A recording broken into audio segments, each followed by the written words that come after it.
Hey everyone, once again welcome back to Her Garden। ये battle through the heavens flame emperor का episode number 352। अगर आपने पिछला episode देखा है तो समझ ही चुके होगे कि ये एपिसोड कितना ज्यादा इंटरेस्टिंग होने वाला है। नहीं, इसमें वो पुरानी वाली किसी भी कहानी कंटिन्यू नहीं होने वाली, बल्कि कुछ अलग होगा। हमने पिछले एपिसोड के लास्ट में देखा था कि जियान का ग्रुप उस होली फ्लेम लाइट फ्लर के एंट्रेंस के अंदर चला जाता है, जो द्वार होता है असली लैंड ऑफ होली फ्लेम का। अब आगे की स्टोरी। सबसे पहले जियान के कान में जाती है बज की साउंड। जब इनका विजन क्लियर होता है इन्हें सब लाल लाल दिखाई देता है। ये होती है भयंकर बड़ी रेड फ्लेम की लपटें, जो जियान के भी दिल को अनईजनेस से भर देती हैं। जियान के पास अभी दो होल फ्लेम्स थे। इनमें से एक जो घोस्ट फेस होल फ्लेम होती है, इसके काफी बड़े सोर्स को उसने सोलिटी लॉर्ड को देने का फैसला किया था, जिससे वो ब्रेक थ्रू कर सके। लेकिन इनकारनेशन में एंटर करने का सोलिटी लॉर्ड कोई दूसरा रास्ता चुनते हैं। का मतलब ये था कि जियान दोनों होल फ्लेम्स को मर्ज कर सकता है। जब 35th रैंक फायर हार्ट टियानियन और 24th rank ghost face soul flame merge होंगे तो भले इनकी स्टैंड टॉप 15 या टॉप 20 ऐसी न हो पाए, लेकिन अनडाइंग फ्लेम से काफी करीब हो जाएगी। और इस जियान के लिए बड़ा एडवांटेज था। आखिरकार इस रियल में उसकी सोल पावर भी कुछ खास काम नहीं आ रही होती। यहाँ पे आने से पहले इन्हें कुछ और खबरें मिली होती है। फॉर एग्जाम्पल, होली फ्लेम की दुनिया में एक टेरिफाइंग क्रीचर मौजूद है, जो एक ही पल में पावरफुल एक्सपर्ट्स को भी मिटा सकता है। इस पलेरिन जियान के करीब आ चुकी होती है। उसकी अलर्टनेस से भरी नजरें चारों तरफ देखती हैं। यह माहौल काफी उल्टा पुल्टा होता है। वो पूछती है कैसी जगह है। ये लैंड ऑफ होली फ्लेम कुछ ज्यादा ही अजीब नहीं है, क्योंकि चारों तरफ गहरी लाल गुलाबी फ्लेम्स फैली होती है, जो लोगों के परसेप्शन को भी रोक रही थी। इसलिए बस 10 मीटर तक दिखाई देती है सफेद राख जैसी जमीन। उसके बाद बस रेड फॉग सा दिखता था।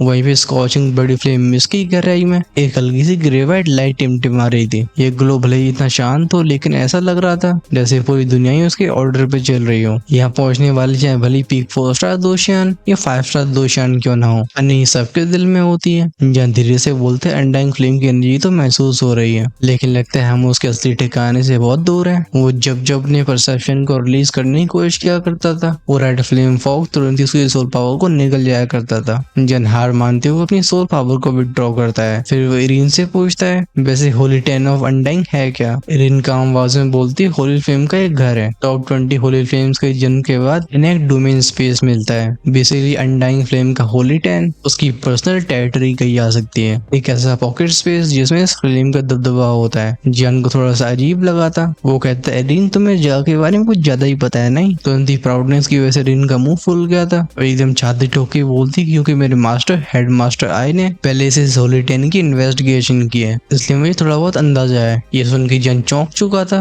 वो कहता है क्या हेड मास्टर आई इस जगह पे आ चुके हैं। रिन का चेहरा थोड़ा सीरियस था। वो बोलती है हाँ, और उन्होंने कहा था कि यहाँ सिर्फ अनडाइंग फ्लेम ही नहीं बल्कि कोई और खतरनाक चीज भी छिपी है, लेकिन वो भी फिगर आउट नहीं कर पा रहे थे कि आखिर वो है क्या। एरिन समझाती है इस लाल कोहरे को कहते हैं अनडाइंग फॉग। ये हमारी करंट पावर से बिल्कुल भी हट नहीं सकता है। हमें इस फॉग के अंदर ही अनडाइंग फ्लेम के कोर को तलाशना होगा। जन नोट करके बोलता है स्पेस में कोई क्लियर रास्ता नहीं है। एरिन रिप्लाई करती है नहीं, ये एक सर्कुलर स्पेस है। यहाँ रास्ता जरूर होगा, क्योंकि अगर हमें रास्ता नहीं मिलता है तो हम बस गोल गोल घूमते रहेंगे। फिर धीरे धीरे अनडाइंग फॉग हमारी बॉडी को ऑब्जर्व करके हमें फॉग कॉर्प्स में बदल देगा। तभी जियान को सोच के बोलता चलो मैं कुछ ट्राई करता हूँ। उसके अंदर की फ्लेम एक्टिवेट होती है। उसकी साउंड साथ एक पावरफुल फ्लेम बैरियर उसकी बॉडी को ढक लेता है। हम देखते हैं जैसे अनडाइंग फॉग उसके कांटेक्ट में आया था, डर के पीछे हट गया था और उसके सामने का रास्ता क्लियर हो जाता है। जियान फाइनली अपनी होली फ्लेम मेमोरी को खींचते हुए बोलता है चलो कम से कम 100 मीटर तो देख पा रहे हैं, क्योंकि पहले विजिबिलिटी कम थी या समझ नहीं पा रहे थे, लेकिन अभी देख पाते हैं कि एक डेंस फॉरेस्ट के इलाके में खड़े हैं। चारों तरफ से मुरझाए पेड़ थे,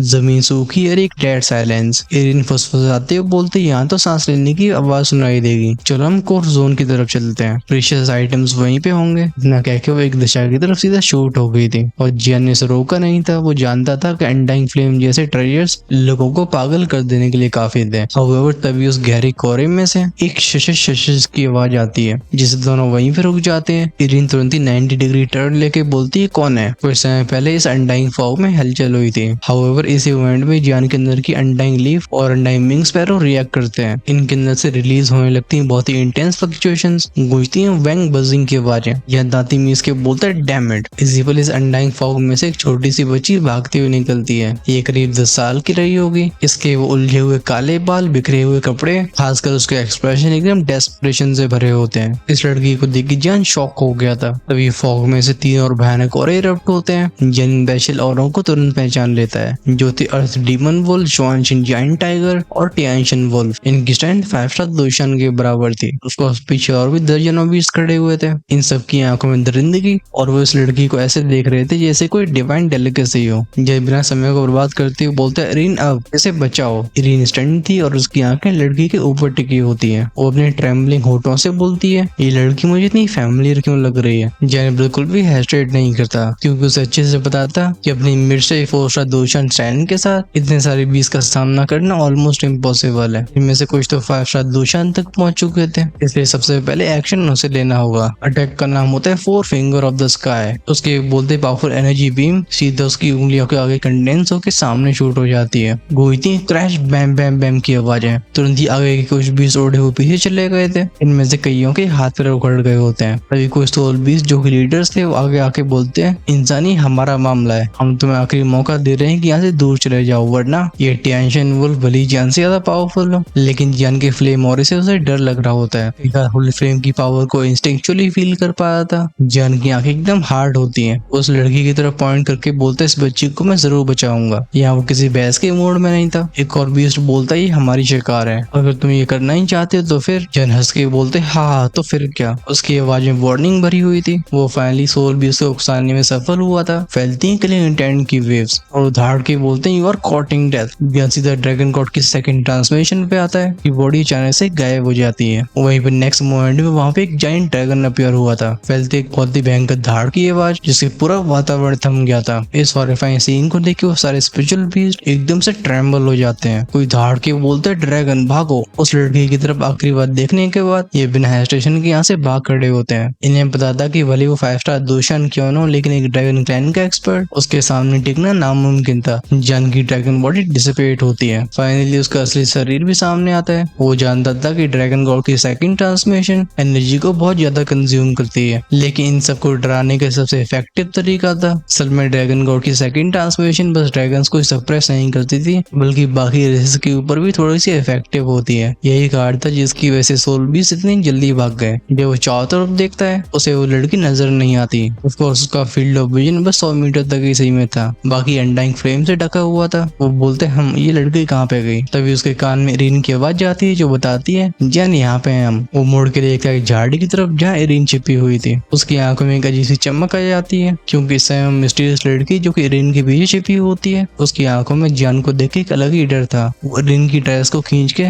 जान की तरफ पॉइंट करके बोलती, सिस्टर बैठ गए। फिर उसके पीछे छिप जाती है। हमें बस उसका आधा माथा और आंखें दिखाई देती हैं। जन इरीन से पूछता है, उसे हुआ क्या। इरीन धीरे से कहती है, इस बच्चे की याददाश्त जा चुकी है। जन जब फाइट कर रहा था तब इरीन ने इस बच्चे से बात करने की कोशिश की। हाउएवर ये लड़की बस बार बार अपने सिर को हिलाती है। भले इसके कपड़े फटे पुराने हो, लेकिन इसकी त्वचा होती है बिल्कुल दूध जैसी, एकदम सफेद और नाजुक। और हम जानते हैं कि लड़कियों को क्यूट चीजें कितनी जल्दी पसंद आती हैं। जान फांस से घुट के बोलते हैं, एमनीजिया। वो मनी मन में कहता है, क्लेशे प्लॉट और मेरे सामने। वो सोच रहा था कि इस लड़की से वो कुछ सीक्रेट इंफॉर्मेशन हासिल कर सकता है, लेकिन अब वो शायद करके बोलता है, लगता है इन सोल बीस्ट को जाने नहीं देना चाहिए था। मोस्ट लाइकली उन्हें कुछ पता था। इरीन कहती, मुझे लगता है टीचर ने इस लड़की के बारे में अपनी नोटबुक्स में लिखा था। जैन धीरे से पूछता है, क्या अनडाइंग फ्लेम से कनेक्टेड है या अनडाइंग फॉग और वो होली फ्लेम की वेव्स। इन्हें फील करके जैन को कुछ अंदाजा लगता है। इरीन चौंक के बोलती, क्या तुम्हें पता है। उसे ये पूरी डिटेल्स याद नहीं थी, लेकिन ये सच था कि टीचर की नोटबुक में इस लड़की का जरूर जिक्र था। जैन हंस के इस बात को टाल देता है। वो बस याद आता कि इरीन जितना उसके बारे में जानती है, ये जानकारी बस यहीं तक सीमित रहे। वो इरीन भी जानती थी कि जैन को छिपा रहा है, लेकिन ये होता उसका पर्सनल मैटर। वो बोलती, इस लड़की का जरूर होली फ्लेम के साथ कोई कनेक्शन है, बस उस जानकारी को याद करने में मुझे समय लगेगा। फिर वो नीचे बैठ के उस लड़की से पूछती है, बोलो तुम्हारा नाम क्या है, क्या तुम अपनी सिस्टर को बताओगी। वो लड़की इरीन की स्माइल को देख के थोड़ी हिम्मत जुटाती है। फिर वो कहती है, लिटिल ज़ूमो। इरीन दोहराती है, लिटिल ज़ूमा। जैन कुछ दूर खड़ा सब कुछ सुन रहा था।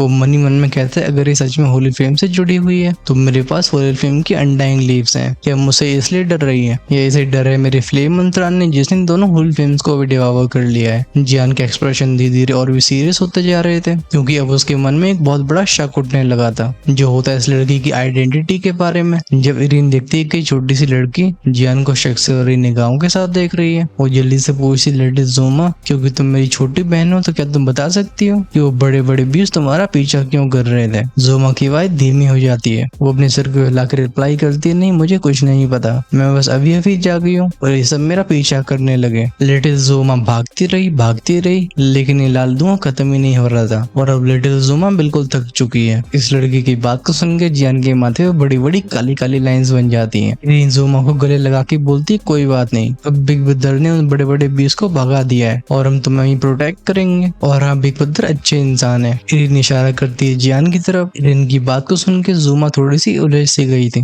वो हेस्टेशन के साथ बोलती बुरे इंसान तो नहीं है, लेकिन उनके अंदर उसके उन खोए हुए एक्सप्रेशन को देख के इरीन बोलती छोड़ो, जब तक तुम्हारी मेमोरीज वापस नहीं आ जाती तो हमारे साथ रहो। फिर इरीन जियान की तरफ मुड़ के बोलती और हाँ, इसकी बॉडी काफी गंदी है, इसे साफ करना होगा, इसलिए तुम झांकने की कोशिश मत करना। ऐसी बातें सुन के जियान का खून की उल्टी करने का मन हो रहा था। उसे हिला के बोलता है दोनों। खैर इस बच्ची को देख के जियान के दिमाग में शाओ शाओ की इमेज आती है। जियान आसमान की तरफ देख के बोलता है वो लिटिल गर्ल भी अब कायरिन जैसी हो गई होगी।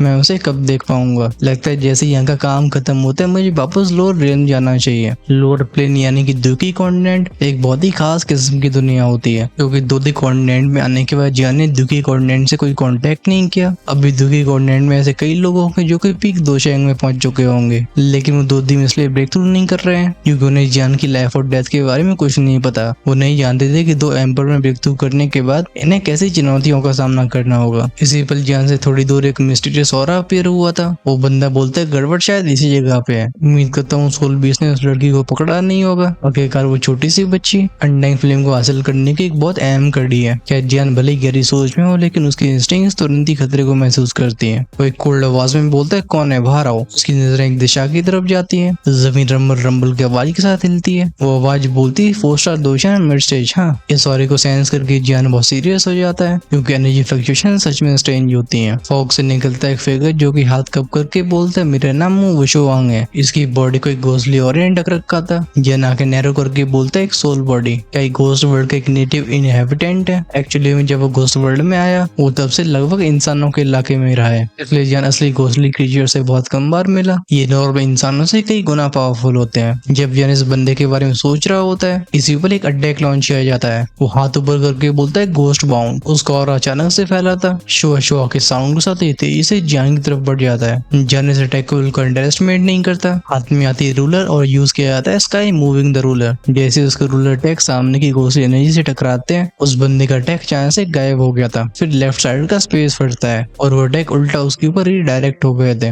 गूंजने लगती है कुछ बैंग बैंग बैंग की आवाजें। उस बंदे की घोंसली बॉडी फ्लेकर होती है और एक एक करके अटैक्स को डॉज करता जाता है। वहीं पे इसे देख के जियान के दिमाग में बस एक सवाल था, ये आखिर है कौन। घोंसली बीइंग से डील करने का उसका बहुत नया अनुभव होता है। फाइनली सारे अटैक्स को डॉज करने के बाद वो बंदा आसमान में उठाता। वो बोलता है लड़के मौत को स्वीकार करने के लिए तैयार हो जा। टेक्निक होती है गोस्ट ईटिंग सोल। इसे रिएक्ट करते हुए एक पफ की साउंड से जियान की फ्लेम फैली थी। वो महसूस करता है कि भले उसने पिछले अटैक को रिडायरेक्ट कर दिया हो लेकिन वो काइंड ऑफ सोल अटैक भी था जो हर बार डॉज नहीं किया जा सकेगा। फिर ईंट का जवाब पत्थर से। सामने खड़े दुश्मन की सोल अटैकिंग टेक्निक को देख के जियान अपनी आंखें बंद करके सोल पावर को एक्टिवेट करता है। अचानक से उसके चारों तरफ का स्पेस झंझनाता है और बनता है उसके पीछे एक बड़ा सा शैडो। बेसिकली ये था यू मिंग एंट्रेंस। हालांकि इस जगह पे सोल परसेप्शन काम न कर रहा हो लेकिन ऐसा एक्चुअल रॉ सोल पावर के बारे में नहीं था। जब इस सोल फाइटिंग स्किल को बंदा देखता है उसके चेहरे पे शॉक अपीयर हुआ था। फिर बोलता है लेकिन तुम्हारी पावर में नुकसान नहीं पहुंचा पाएगी। उसकी खोपड़ी के ऊपर एक शैडो हैंड अपीयर हुआ था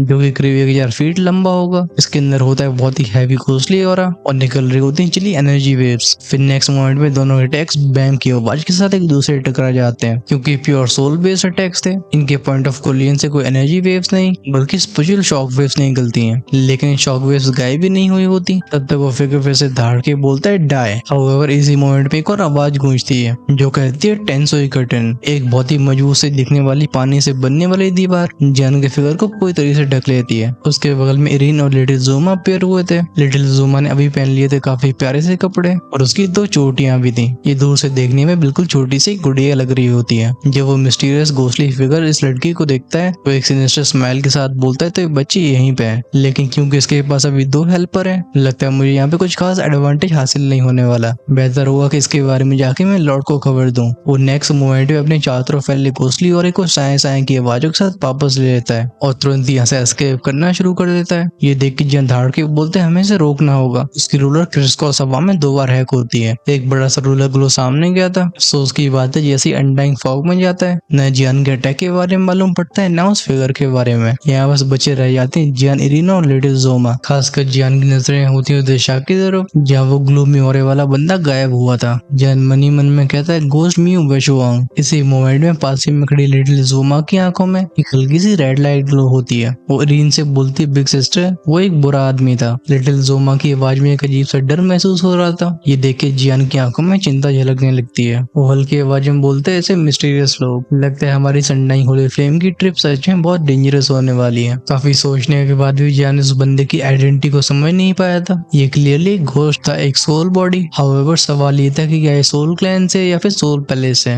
या शायद से ऑर्गेनाइजेशन का कोई हिस्सा। ये भी सवाल बना हुआ था। खासकर ये बातें जियान के मन में घर कर चुकी होती है। आफ्टर ऑल घोस्ट वर्ल्ड ने उसने जिन चीजों का सामना किया है वो या तो सोल पैलेस से जुड़े हुए थे या फिर प्रॉपर सोल क्लैन से, नहीं तो इविल रेस या फिर सन ऑर्गेनाइजेशन। इरिन भी बोलती उस बंदे के अंदर की घोस्ट पावर बहुत डरावनी थी और मैंने ऐसा पहली बार देखा है। ऐसा लग रहा था उसके अंदर कुछ खास हो। जियान एक्सेल करके बोलता है छोड़ो, हम पहले अपने ऐसे ही काम पे ध्यान देते हैं। इसी मोमेंट में लिटिल जोमा थोड़ी झिझकती हुई बोलती है बिग सिस्टर शायद मैं उस बंदे को जानती हूँ। ये सुन के जियान की आंखें उस पर टिक जाती हैं। इस बच्ची का ना कोई खास औरत था ना कोई पावर। अगर जियान की अंडर लीग वैसे रिएक्ट नहीं कर रही होती तो मोस्ट लाइकली जियान इसे बिल्कुल छोटी सी बच्ची समझता। जोमा अपने हाथों क्लेंच करके गुस्से से भरी आवाज में बोलती है ये लोग उन ट्रेजर्स को लूटना चाहते हैं जो इस जंगल के अंदर मौजूद हैं। ये बुरे लोग हैं सब। उसकी बात सुन के जियान और इरिन एक दूसरे की तरफ देखते हैं, फिर अपने सर खुलाने लगते हैं। इरिन पूछती लिटिल जोमा क्या तुम हमें वहाँ पे ले चल सकती हो? जोमा को सोच के बोलती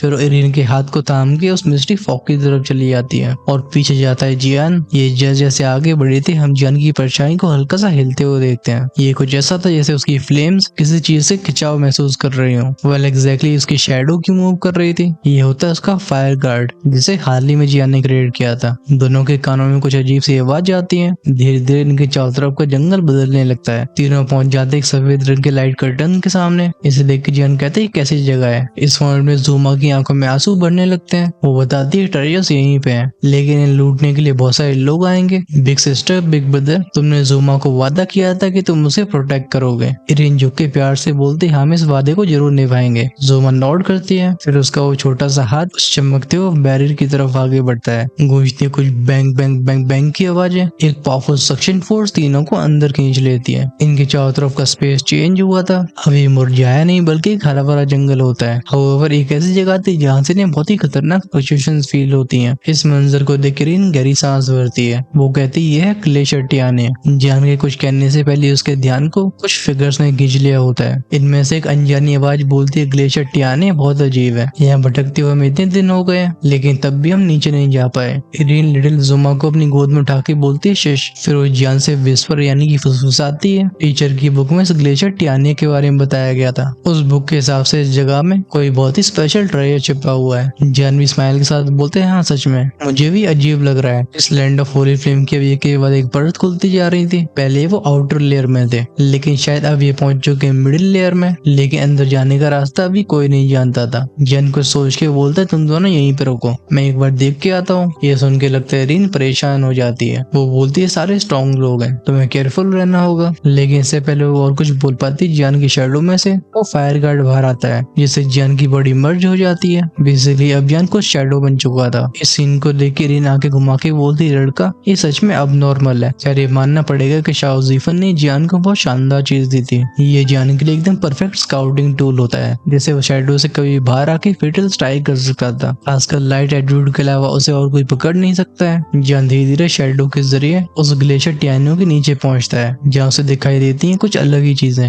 जियान के दिमाग में सबसे पहले एक क्रैश की आवाज गई थी जिसे सुन के उसके रोंगटे खड़े हो जाते हैं। वैसे मैं एक चीज बताना भूल गया कि टियाने का मतलब होता है नदी। तुम सभी से और कुछ मत समझ लेना। खैर अभी जियान एक चौड़े से जंगल में था और इसके बीचों बीच में एक धसी हुई जमीन दिखाई देती है जिसे ढक रखा था एक पावरफुल बैरियर ने। उस लाइट बैरियर के आर पार जाना नामुमकिन होता है लेकिन भले चीजों को आंखों से देखा नहीं जा सकता हो तब भी अंदर से आने वाली पानी की आवाजें अच्छे से सुनी जा सकती थी। कोई नहीं जानता था कि नदियां कहाँ से आती हैं लेकिन सामने का नजारा ऐसा था कि वो सफेद नदियां सीधा उस बेसिन के अंदर खींची जा रही थी। उस बेसिन तक पहुंचने के बाद एक बड़े से झरने का फॉर्म लेती है। इस जंगल के बीचों बीच बने संकन बेसिन के पास में हम 3 ग्रुप्स को देख सकते हैं। भले इनकी नजरें शांत हो लेकिन इन सबको पता था कि शांति बस बाहर से है। एक्चुअली ये सब अंदर जाने का रास्ता ढूंढ रहे होते हैं। जैसे ही वो मिलता है इनकी खामोशी टूटेगी एक फिगर बोलते अब तक कोई एंट्रेंस नहीं मिला। हम इस पावरफुल बैरियर के ऊपर कई बार हमला कर चुके हैं, लेकिन हमारे सारे एफर्ट फ्यूटाइल रहे। वो ट्रेजर शायद इस नदी के नीचे छिपा हुआ है और वहां तक पहुंचने के लिए हमें इस वियर से बैरियर को तोड़ना ही होगा। इनमें से पहली टीम होती है साउथ कोर्ट की, जिसकी लीडर थी यूर, और दूसरा ज़्वांटिन टेम्पल था, और तीसरे ग्रुप में होते हैं अर्थ कोर्ट के 5 स्ट्रॉन्ग कल्टिवेटर्स। यूर, जिसकी पूरी बॉडी को ब्लैक रोब ने ढक रखा होता है, वो चुपचाप से उस गिरते हुए वाटरफॉल को देखती है। वो एक काम आवाज में बोलती है शायद अनडाइंग फ्लेम से जुड़ा हुआ है, वरना इतना पावरफुल बैरियर यहाँ पे नहीं होता। मीटी और सेक्ट का हुटियानोन बोलता है पता नहीं वो जियान और इरीन अब तक कहाँ रह गए हैं। इसे ज़ाओगंग बोलते हैं मुझे इससे कोई फर्क नहीं पड़ता।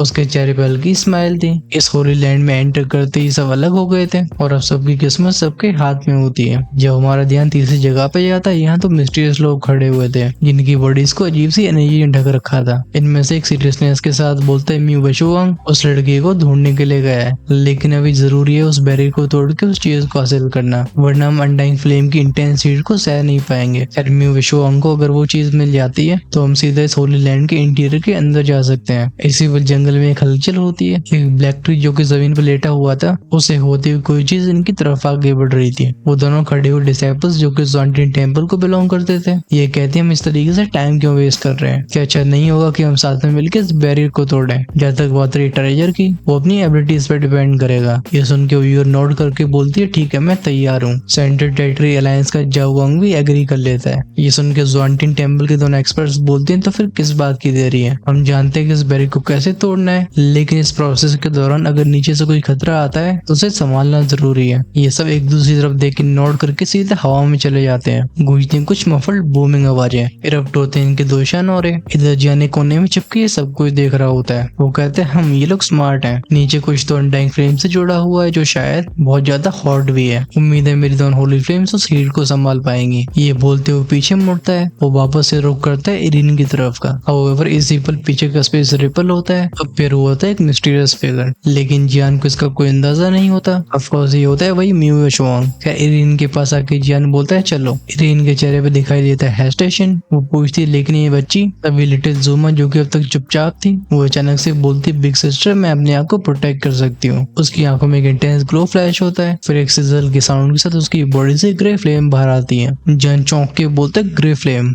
इन फ्लेम का और बिल्कुल अनडाइंग होली फ्लेम से मिल रहा था। बस अजीब बात यह थी कि इस लड़की की फ्लेम की पावर किसी हेवनली सीड जैसी होती है। जियान अपने सिर को हिला के बोलता है अगर ऐसी बात है तो चलो। तीनों धीरे धीरे बेसिन के सेंटर में उस बैरियर की तरफ बढ़ने लगते हैं। इसी पल उस वाटरफॉल के नीचे से स्प्लैश स्प्लैश बूम की आवाजों के साथ कई व्हाइट एनर्जी बीम्स निकलती हैं। इनके अंदर की पावर बहुत खतरनाक थी, साथ में होती एक डरावनी प्रेजेंस। जब वो यूर उस तरफ ध्यान से देखती है, उसके चेहरे पे तुरंत ही डर भर जाता है। उसके मुंह से बाहर आते हैं दो शब्द जो थे डेसोलेट बीस्ट। जब नीचे से उठने वाली पानी की वेव चारों तरफ फैलती है, लोगों के सामने एक ह्यूज क्रीचर आया था और उसकी पूरी बॉडी को वाटर वेव से ढक रखा होता है, जिसकी वजह से प्रॉपरली पहचानना बहुत मुश्किल था। हाउएवर इसका मैजेस्टिक ऑरा बता रहा था कि कोई मामूली चीज नहीं है। अभी ज़्वांटिन टेम्पल के दोनों एक्सपर्ट्स के सामने सेंट्रल टेरिटरी अलायंस के लोग डिफेंस बना रहे होते हैं। हाउएवर जब ये मिस्टीरियस क्रीचर को देखते हैं, इनके एक्सप्रेशन चेंज हो जाते हैं। इन एसबीस की जैसी प्रेजेंस फील होती है। ये समझ गए थे कि बीस बड़ी आसानी से किसी को भी चबा सकता है। बस इन सबको पता नहीं होता कि ज़्वांटिन टेम्पल के दोनों कल्टिवेटर्स जिस बैरियर को क्रैक करने की कोशिश कर रहे थे, वो असल में पूरी सच्चाई नहीं थी। एक्चुअली उनके मंसूबे अलग थे।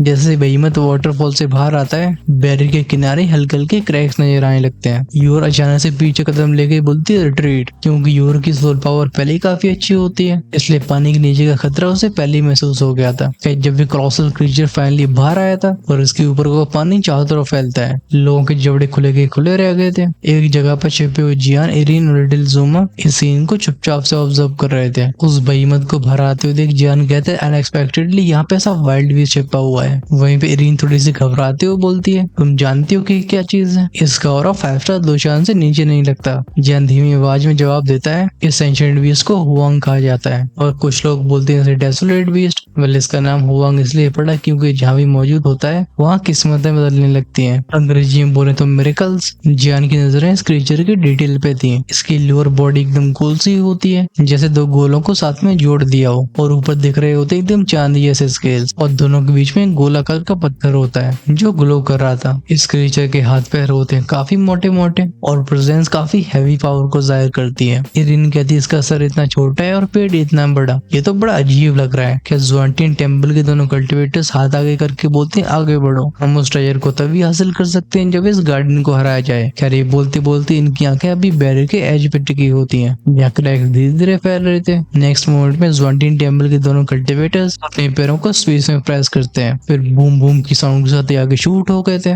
इनकी बॉडी से पावरफुल घोंसली और इरप्ट होता है जो क्रैशिंग आवाजों के साथ उस हुआंग की मैसिव बॉडी से जाकर टकराया था। गूंजने लगती है बैटल की बूमिंग आवाजें। खैर भले इनके और ये पावरफुल हो, लेकिन जब ये हुआंग के स्किल से टकराते हैं इन्हें ऐसा लगता है जैसे रुई से टकरा गए हो, कोई भी डैमेज नहीं होता। इस मंजर को देख के यूर और बाकी कल्टिवेटर्स टेंशन में आ जाते हैं। यूर बोलती जीव सच में बहुत टफ है। सेंट्रल अलायंस के 5 एक्सपर्ट्स में बस वो गंग था जिसकी स्ट्रेंथ 5 स्टार दोशान के अर्ली स्टेज तक पहुंच चुकी थी। हाउएवर वो भी कुछ डैमेज को नहीं दे पा रहा था। ज़्वांटिन टेम्पल के लोग चिल्ला के बोलते हैं देख क्या रहे हो, अटैक करो। परफॉर्म किए जाते हैं अलग अलग अटैक शो बूमिंग आवाजों के साथ, कहीं एनर्जी ईगल तो कहीं शैडो स्पीयर। ये उस क्रीचर के स्केल से टकरा रहे थे, लेकिन यूर थोड़ा सा पीछे रह के सब कुछ ध्यान से देख रही थी। हुआंग का इस तरीके से शांत रहना जैसे उसके लिए कोई डर की वजह ना हो या फिर वो किसी चीज को प्रिपेयर कर रहा था। हमारा फोकस जाता है जियान के ऊपर जो आंखें नैरो करके बोलते हैं इन सब की पावर को ऑब्जर्व करके ये अपनी पुरानी इंजरीज को सही कर रहा है। Fire shadow guard let's move. उसके पीछे फिर होता है एक शैडो फिगर क्योंकि बेसिकली यहाँ पे 5 अकेडमीज के लोग मौजूद थे।